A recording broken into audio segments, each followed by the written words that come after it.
Ya, ini dulu ada sebuah penelitian.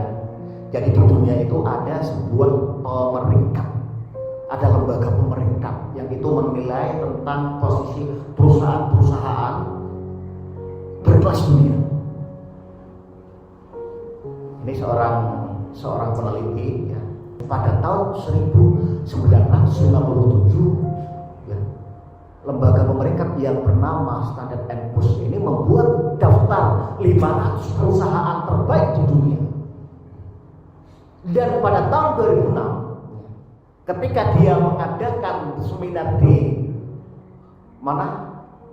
Korea, dari 500 perusahaan itu tinggal berapa? Tinggal 74. Itu artinya bahwa 80% perusahaan hilang dari peredaran, bangkrut. Dan ternyata setelah diselidiki, perusahaan-perusahaan yang bangkrut itu bukan karena faktor manajemen dan SDM. SDM-nya oke, karena mereka dalam perusahaan itu ada yang namanya training untuk meningkatkan kompetensi. Kebetulan saya manajemen Pak, S2-nya, jadi tahu tentang corporate manajemen, bisa tahu.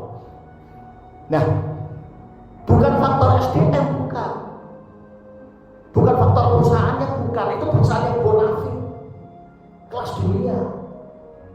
Apa penyebabnya? Faktornya ternyata karena telah terjadi pelanggaran terhadap prinsip-prinsip moral. Bagaimana contohnya? Markup anggaran.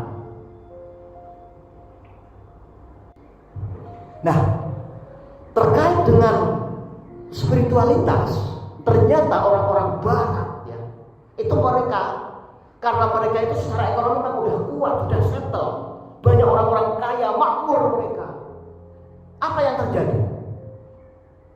Jangankan di barat Pak, di tempat kita ada orang udah kaya, apa yang dia inginkan sudah terpenuhi, fasilitas sudah dapat semua. Apa yang biasa di barat, karena mereka sudah secara duniawi materi sudah settle, apa yang dia inginkan itu sudah dapat semua. Akhirnya dia mencari sesuatu, mencari tempat bersandar, mencari tempat mengadu, mencari tempat di mana dia mencurahkan kegelisahan hidup. Apa itu? Spiritualitas, nilai-nilai ketenangan, kebahagiaan, kedamaian yang dia belum dapatkan. Maka kemudian banyak sekali buku-buku tentang spiritualitas. Di sana disebutkan bahwa di abad 21 hari ini Pak, di abad 21 banyak sekali akan kita jumpai pemimpin-pemimpin perusahaan, korporat, instansi, BUMN, pemerintah, di mana mereka adalah menjadi spiritualitas, pemimpin-pemimpin yang mempunyai jiwa spiritual. Kalau dulu dalam pikiran saya, begitu saya mendengar orang-orang yang sufi, di gambaran saya Pak, yang namanya orang sufi itu performanya adalah, maaf nih, sudah tua ya, batuk-batuk, gamisnya udah seminggu nggak disetrika sampai bau, sandalnya jepit ya, berangkat awal ke masjid nanti sampai terengah-engah. Begitu Pak gambaran saya namanya sufi dulu waktu masih kecil. Ternyata sekarang yang namanya sufi itu mereka adalah para pemimpin CEO atau orang sebuah perusahaan besar. Mereka yang ada di pemerintahan, mereka yang di BUMN, memiliki korporat, mempunyai perusahaan besar. Bukan lagi memakai gamis seperti ini, memakai seragam berdasi, bawa driver, mobilnya juga bukan mobil odol-odol, tapi dia pakainya ya minimal Alphard. Walaupun Alphard itu gagal Pak, menurut saya produk yang gagal dimiliki oleh sebagian orang.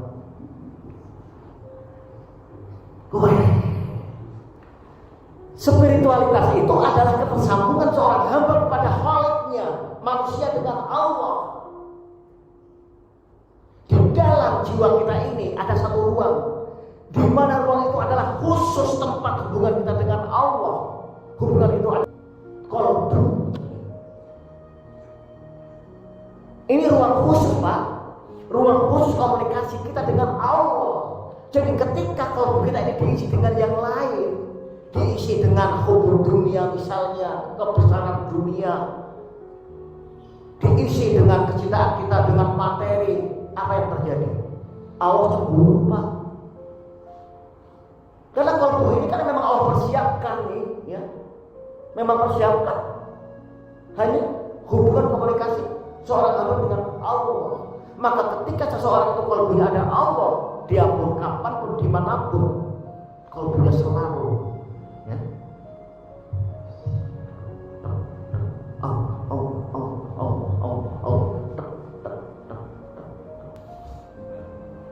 Spiritual itu adalah kebermanaan dalam setiap pekerjaan yang dilakukan atau meaningful. Khairun nas anfa'uhum linnas. Sebaik-baik manusia adalah orang yang banyak bermanfaat. Ketika seseorang itu memiliki nilai spiritualitas, maka dia akan bermanfaat untuk orang lain. Orang yang tidak memiliki spiritualitas, maka dia akan berkah hidupnya, Pak. Jadi hasil yang karya yang dihasilkan itu akan membawa keberkahan. Apakah dalam Islam itu ada spiritualitas? Karena spiritualitas itu adalah sifatnya universal, ya Pak, ya.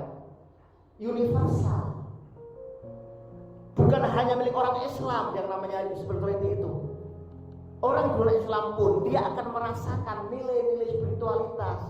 Bahkan orang yang tidak merasa tidak punya Tuhan, ketika dia terdesak, ketika dia punya keinginan, ketika dia punya masalah yang berat, atau dia punya suatu kabar gembira, maka dia langsung ingat yang maha kuasa.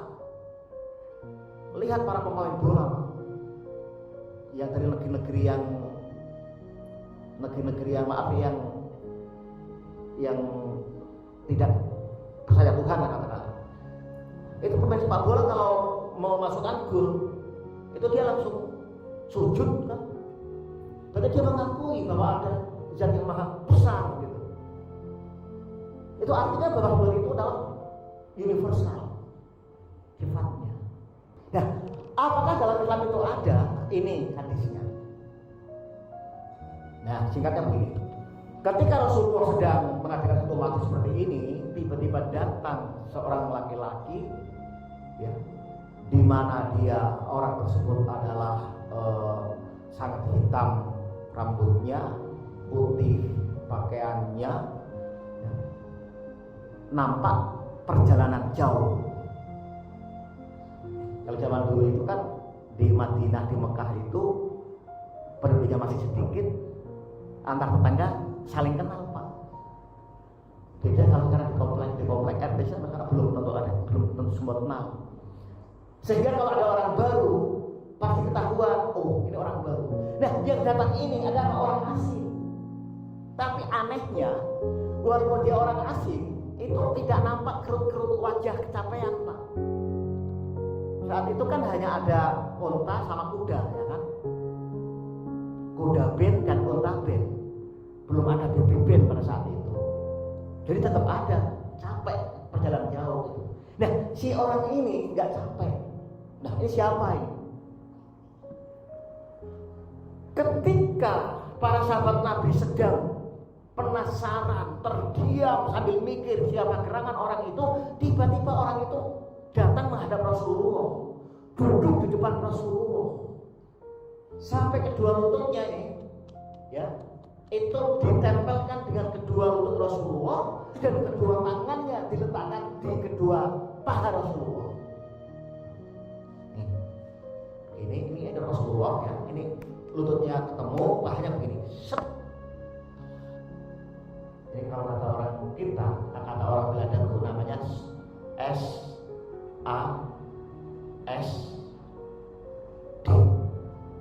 so akrab so dekat, atau SDSA, so dekat so akrab, kan begitu.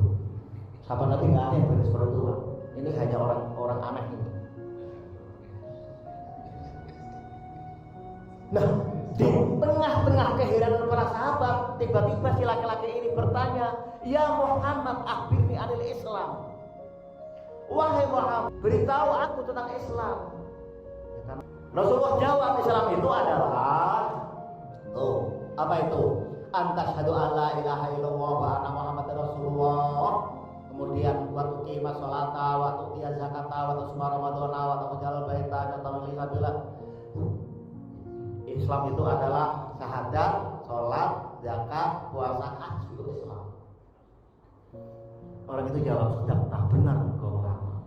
Bertanya lagi, akhbirni anil iman, beritahu aku tentang iman.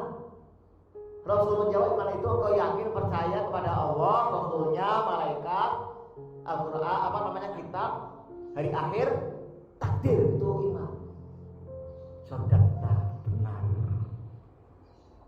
Bertanya lagi, akhbirni anil ihsan, beritahu aku tentang ihsan. Rasul menjawab, ihsan itu anta budawa ka'anaka tarahu fa illam takun tarahu fa innahu yaraka. Ketika engkau sedang menyembah Allah, usahakan engkau bisa melihat Allah. Ibu bisa melihat Allah. Melihat bukan dengan mata kepala, dengan mata lahir bukan, tapi dengan ainul basirah, dengan mata batinnya. Ibu pernah pasti pernah cuma ibu nggak tahu.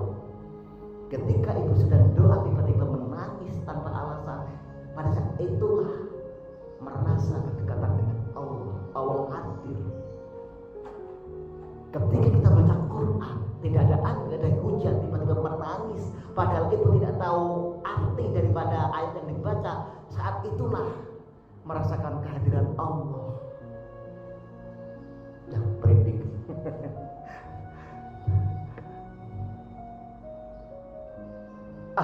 Birni anil ihsan. Dijawab lagi, ditanya tentang kiamat, dijawab tentang kiamat, dijawab. Pertanyaan demi pertanyaan dijawab, akhirnya dia pergi, Pak. Datang nggak diundang, pergi nggak diantar. Ini kan orang jelonjong namanya. Kurang gaul nih orang nih. Sahabat Nabi yang bernama Umar bin Khattab, Bapak Ibu tahu sifat karakter Umar apa? Temperamental, gampang marah. Umar itu udah gini loh Pak, ini kalau di show itu udah begini di tangannya nih Umar, udah merah pipinya, udah ngajar ini orang siapa gitu, udah gregetan gitu Umar. Rasul tahu Umar kayak marah, kelihatan Umar udah mulai marah, katanya kan. Ditegur sama Rasulullah, ya Umar, akan terima nisail, tahukah kau siapa orang yang datang tadi? Siapa orang yang bertanya tadi? Umar kemudian menjawab, ya. Apa kata Umar?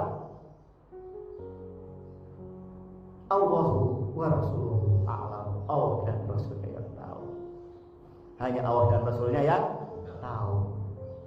Kata Rasul apa? Fa'innahu Jibril. Dia adalah malaikat Jibril. Umar, ketahuilah dia itu Jibril itu. Untuk apa malaikat Jibril datang ke masjid Rasulullah? Dia datang kepada kalian karena hendak mengajarkan agama kepada kalian. Mengajarkan agama.